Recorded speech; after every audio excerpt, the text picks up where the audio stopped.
สบายดีเด้อสบายดีอาหารดีเนาะวันนี้เนาะนี่เด้อตีนไก่เป็นยังไงเพื่อนเจ๊เป็นยังนี่ดอกสบายดีเด้อสบายดีเฮ็ดยังเชสวนกินกองไปแบบนี้อ่ะน้องหนูใส่ไม้หน่อยขอให้เจ้ายินเสียงจอมกวนมาจอยมาอีกแล้วพี่น้องเลยบ่ค่อยได้ถ่ายเลยมาจอยเดี๋ยวนี้บ่ได้ใส่เครื่องพี่น้องถ่ายบ่ได้แก้ผ้าอยู่พี่น้องเลยจริงๆล่ะเขาบ่ได้กินข้าวเที่ยงก็เลยมากินข้าวแรงอยู่นี่เลยพี่น้องเลยว่ากันเด้อพี่น้องเด้อนี่พี่น้องเอ้ยคักนี่จอยให้เลยไห้เห็ดหาเลือกนะหาเลือกโอ้ยมึงตีหน่อยหาเรื่องนี่มาอีกแล้วพี่น้องเอ้ยน้ำกล้องนะบัตรเนี่ย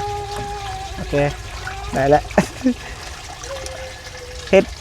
เฮ็ดยังก็เฮ็ดเสสวนเฮ็ดตลอดบ่กินตลอดบ่กำลังเคยกินได้ถ่ายเป็นช่วงเอาเด้อพี่น้องเด้อย่ามันสิยาวพี่น้องมาพี่น้องขึ้นมาทางนี้อีกบัด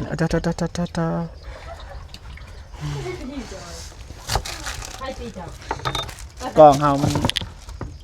คูณ1พี่น้องอิ่มมีบ่สำนักลายบ่ลายแล้วผักได้ผักกะลายเส้นกะลายแหละสิกินจะค้นเนาะ2 4 5คนด้วย5กับลูกด้วยเบิ่งพอดีเจ้าน้อง2คน4 5ด้วย6ถึงบาดเจ็บนับได้ว่านับว่าได้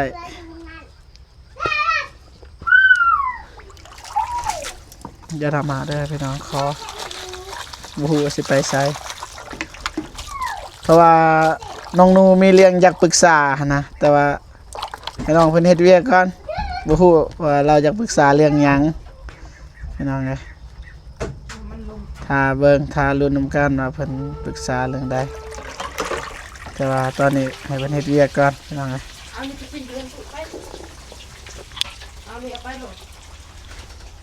โอ้มือตึบแล้วพี่น้องมือตึบมาเต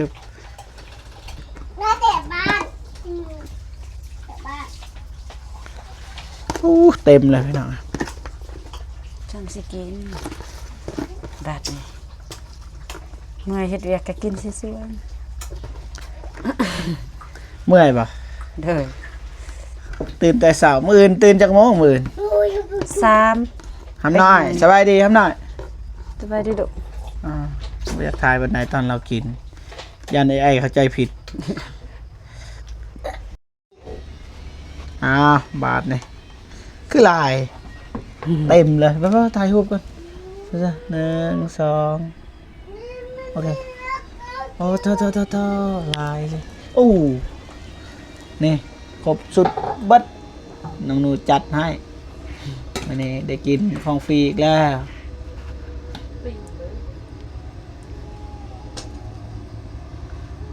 จามตัดผักสีดับเลยนั่นกินอิ่มบ่สันโอ้บ่มีข้าวป่ะบ่เคยกินกับข้าวป่ะมันก็แนวแล้วมันลายพี่จนโหนอยู่ผู้หนึ่งไปใส่ผู้หนึ่งบ่แล้วออกนอกไปกินอยู่นอกป่ะบ่ไปหาหมูไปกินอยู่หันเลยป่ะหรือว่าจะนอนมากินอยู่นี่บ่ฮู้จักละสิมาหรือบ่จะนอนจังโทรหาเพิ่นก็ได้โดยผักมันใส่น้ำลังป่ะน้ำลังดอ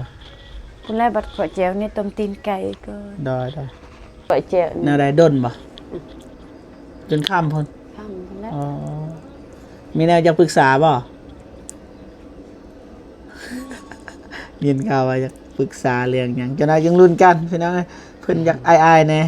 เดี๋ยวว่ากันพี่น้องเอ้ยรอทากันเด้อพี่น้องเด้อหนักมื้ออื่นเด้มื้ออื่นไปใช้มื้ออื่น อื่นคายผัก ขายผัก เลยผักโตปอกบางอย่างได้ โอ้ สิหา ใส่ ยแต่ ใส่ธงหายใส่ธงจากโมง 3 โมงเช้า 3 โมงเช้าเพิ่นบ่ โดย ต่อเอาแห้งแต่ไสบัด ผักนู่นกิน หึ กินอันนี้นี่แหละมีแห้ง เติมพลังมื้ออื่นตอนเช้า มื้ออื่นตื่นเช้า โดย อ๋อแล้วก็ฮอดจักโมงจึงแล้วคือว่า ประมาณ8 โมง 8 โมงเขาเจ้ามารับ โดยเขาจะมาเอาขึ้นใส่รถอีกแบบ เพราะมันใส่ธงนั่นแหละมันยากเพราะว่ามันบ่แม่นแต่บอลที่บ่เจ็บกองมันยาบ่แม่นนะมันมีผักกาดกับผักหยังอะ ผักกะหล่ ผักกะหล่ำปี ำโดย ผักอีซู ผัก แม่น สู้ ผักสู้ ผักสู้สิสุกแล้ว อดใจรอเด้อพี่น้องเอ้ยลุ้นเบิ่งอายเคยกินอยู่บ่แบบนี้ ไทย เฮาเคยกินบ่น้องเคยเฮ็ดแต่จูอายกินบ่แบบนี้ บ่ บ่เคยบ่ โดยข้างกำลังเฮ็ด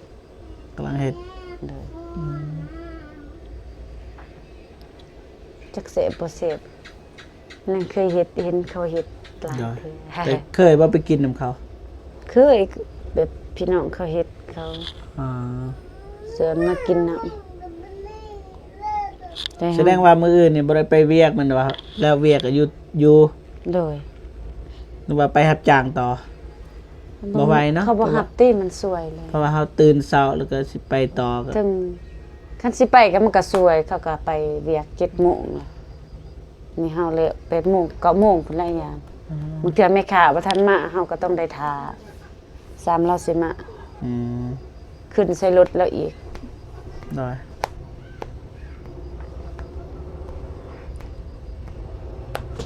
เฮ็ดกินติดบ่นอนเลยเนาะ เด้อฝักเสียบมัน ก็ดีแล้วมีหมอ เดือนเท่าไหร่เสียค่าไฟ ยังบ่ทันเสีย เป็นหยัง ก็เจ้าบ่ทันได้ลงเก็บนะ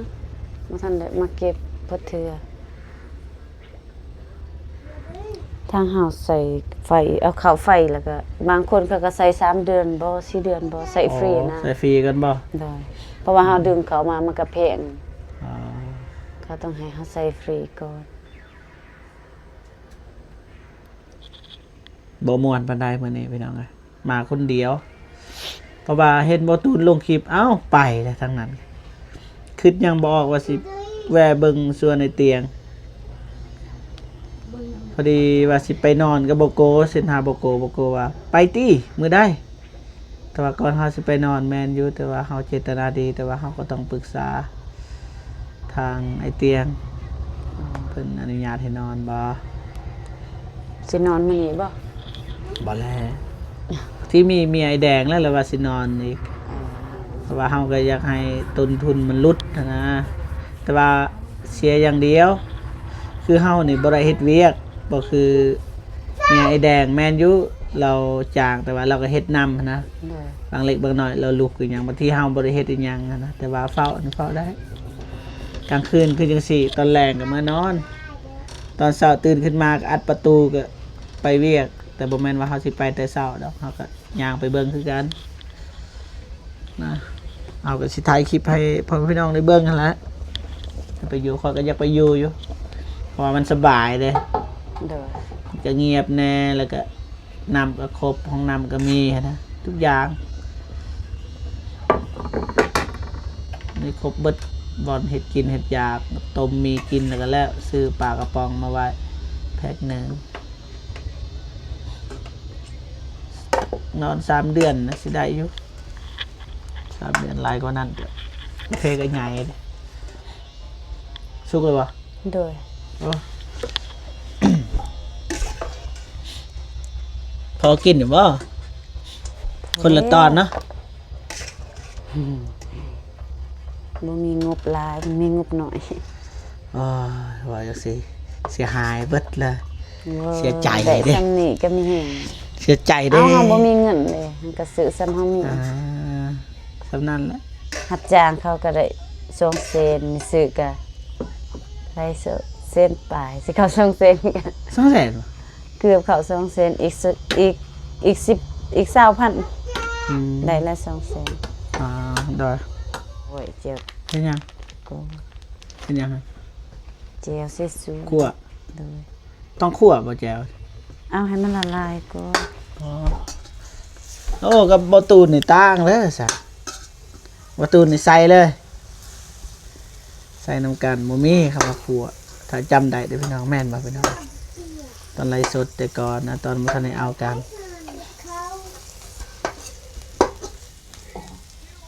อ๋อหอมเลย เอาละก่อน คักพี่น้องนี่โอ้หอม มันแดงซื่อ อีหยังก็มะเพ็ดบ่บัดตัวนั้นเด้ ๆคือกันแต่ค่อยกินบ่เบิดมัน อ๋อตัวกินตัวเก่าหั่นบ่อ่าปาดแบบนี้เลยพี่น้อง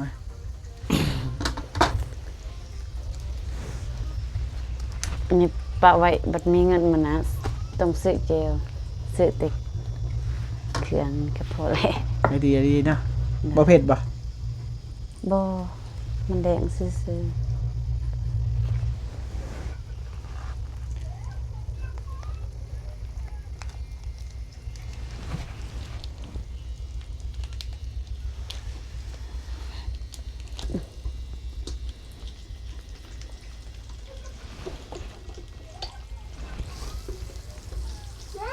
ด้วย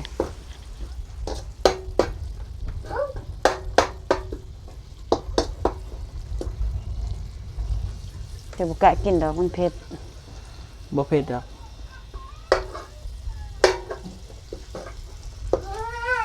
ด้วย มาจอยอย่ากวน ออกมันร้อน ทำน้อยอย่ากวนนะทำน้อย กินนี่แล้วงัดไปเบิ่งซับเด้หยุดแล้วบ่ จางซะนี่ลูกอ้าวไปกินอยู่บอนรถ ไปกินบอนเอื้อยพุ่นไปบ่ค่อยตี ไป จะได้ ไปกินอยู่นี่จอยมานี่ไป สิมี เราฟังความเฮาเลย ให้ เวลาเขาเว้าอีหยังเราฟังเลยลูกเจ้าน้องโน เด้อ บอกไป บ่ ใส่ บอกสอนอยู่บ่ให้คิดดื้อให้ฟังคนนี้ ต้องแบบนี้นะพี่น้องผู้เป็นแม่ต้องเฮ็ดกินทุกวันบ่มีที่แบบว่าวันนี้บ่เฮ็ด เอายัง เฮ็ดวันหน้าพี่น้องกินรถอายรถ เบิ่งหยุดก่อนแม่สิเอาให้ มานี่จอย อุ๊บ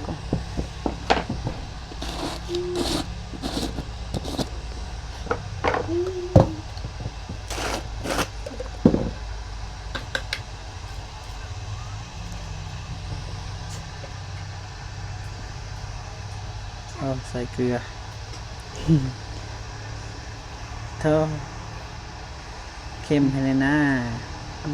มกินแบบแซ่บๆนั่นน่ะ น้ำตาลก็ใส่ ขนม ข้างนอกบ่ เด็บะ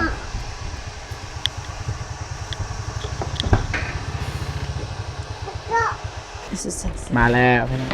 ปลาอีหยังเนี่ย เส้นด เส้นดำเส้นหมีเส้นเฟอร์ ำเส้นอะไรนะยาวโพดตัดก่อน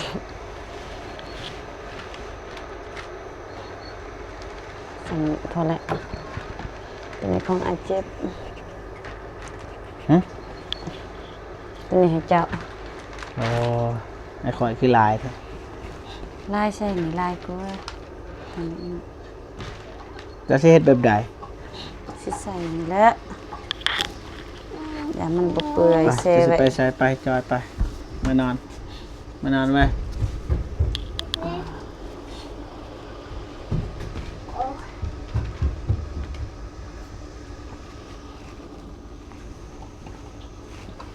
ก็บ่ใส่เบิด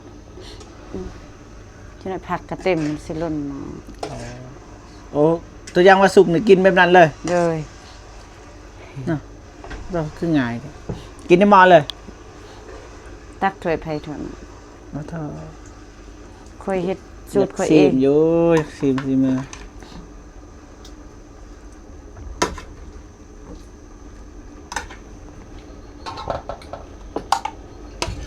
ใส่เบิดเลย มันบ่ลาย เธอ คันลายใส่บ่เบิด ปันนั่นว่าอิ่มแล้วกินบ่เบิดจะกินเบิดป่ะมันกินเบิดขอสิบ่กิน บ่บอกว่าตีนไก่นะมันบ่ลายคันลายเฮาก็ใส่สอง เอามานี่ทำหน่อยมานี่จ้อยมานี่ หลัง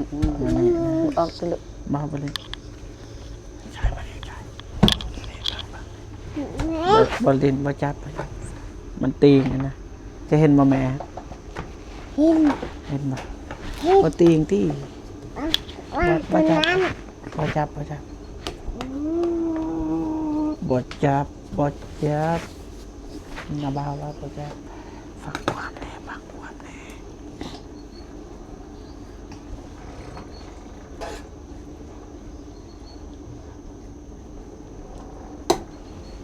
โอ้เต็มเลย ก็ท่านได้ลงผักได้ เต็มเกินเลย กันเอาผักลงเลยกินเลย ไปไปไปไปมาเล่นโทรศัพท์ไป อย่าหายกันไปลิ้นให้น้องลิ้นให้น้องไป เอาขึ้นเสียงให้แน่เอาเสียงขึ้นดู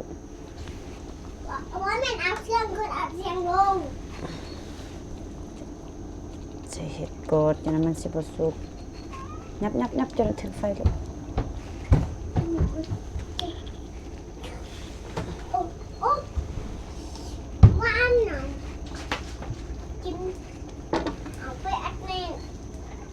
ผักกันในใช้น้ำล้างมั้ย เลยผักข้าวเดียวมันก็สุก บ่ได้อัดบ่ จะน้อยสิอัดใส่ทั้งถึงครับเต็มแล้วหม้อหน่อยลายห หม ม้ อ อให น้ ญ่ อยหมอน้อยเดี๋ยว เด้อ ผักร้อยน้อยซีดน้อยเราจะตายหมอน้อยอีกโอ้ย เอาอีลี่สื่อให้พวกนั้นโอกันสื่อกับพวกนั้นบ่มีเงินสื่อตัวน้อยสุดคันตัวใหญ่มันก็แพงหา6 เซนอยากได้ตัวใหญ่แต่ว่ามัน 5-6 แสน เลย อย่าบ่มีเงินได้ซ้ำนี้ก็โอเคแล้วพอได้กินพี่น้องนะ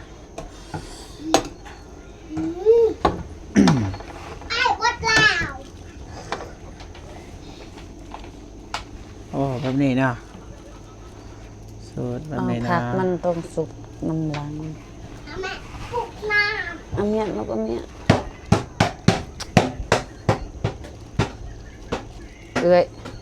บ่ตีติปลุก นอกก็ยากว่าเป็นหยังตามอัธยาศัยรถ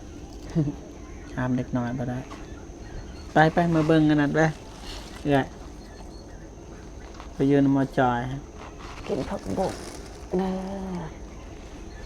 เต็มแล้ว เมื่อกันเด้อสุกเลย อ้าว บ่ได้กินน้ำเด้อ บ่ฟ้าวสิสุกเลยเด้จะมาก็กินละถ้า เอา อีก กินบ่เป็นเลย อ่ะ บ่เป็นกินบ่เป็น เป็นจะได้คือบ่เป็น